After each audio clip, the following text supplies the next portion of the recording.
Rushikonda palace Jaganmohan Reddy గారిదా AP government దా తెలుసుకునే ముందు మన ఛానల్ కి కొత్తగా వచ్చిన వాళ్ళు సబ్స్క్రైబ్ చేసుకుని వీడియోస్ ని లైక్ చేయండి.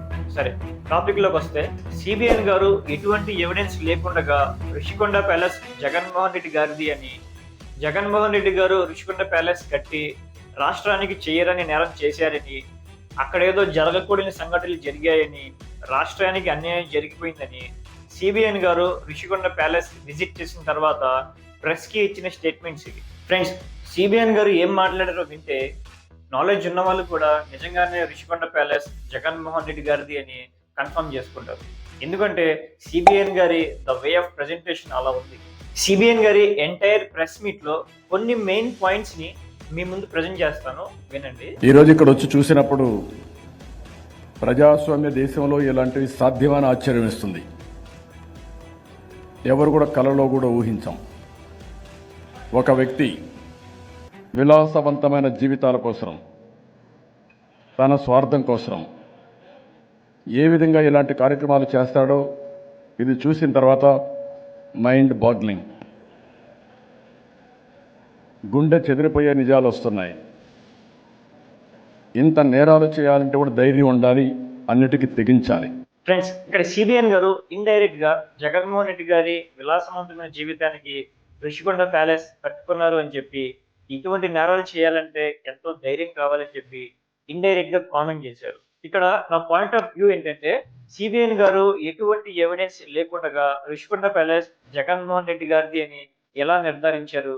మీ దగ్గర ఏమైనా ఎవిడెన్స్ ఉందా? ఒకవేళ నిజంగానే ఋషికొండ ప్యాలెస్ జగన్మోహన్ రెడ్డి గారిది అయితే మీరు కానీ, మీ టీం కానీ, ఎంటైర్ మీడియా కానీ జగన్మోహన్ రెడ్డి గారి పర్మిషన్ లేకుండా ఋషికొండ ప్యాలెస్ లోకి ఎలా వెళ్ళారు? మామూలుగానే మనకు తెలిసిన వ్యక్తి, తెలియని వ్యక్తి అయినా సరే వాళ్ళ ఇంటి లోపలికి వెళ్ళాలంటే వాళ్ళు పర్మిషన్ ఇస్తేనే మనం వాళ్ళ ఇంటి లోపలికి వెళ్ళగలుగుతున్నాం.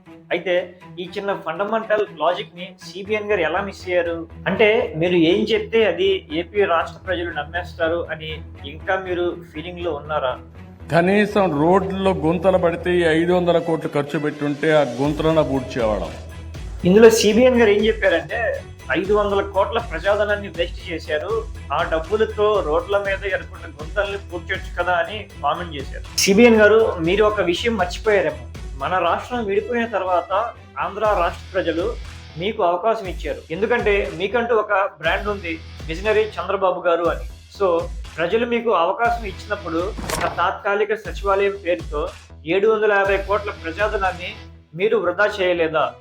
అంటే ఇది నా వ్యూ మాత్రమే. If I wrong please correct me. Friends, మనకి మన రాష్ట్రం ముఖ్యం, రాష్ట్ర అభివృద్ధి ముఖ్యం.